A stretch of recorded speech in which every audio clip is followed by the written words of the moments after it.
What's up, wake up, wealth up, everyone. I am Melanie Williams, your favorite mompreneur of the 20th century, coming to you live from Boutique House Enterprises.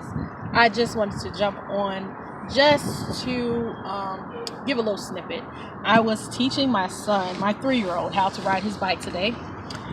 He has training wheels, of course, but he just couldn't get that motion that keep going round and round, keep going round and round. And what we figured was the air pressure in the tires was a little too low for him. So it was a struggle for him to keep going once he got going. And I think one of the things that we take for granted is that we know what we're doing already.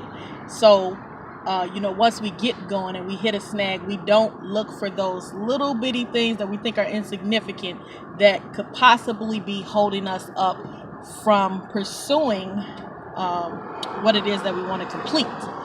So just think about that, guys. We may have all the tools, we may know exactly what we're doing, but sometimes we need to just step back because it could just be that the pressure in the tires is a little bit too low, and that's why we can't get those wheels around.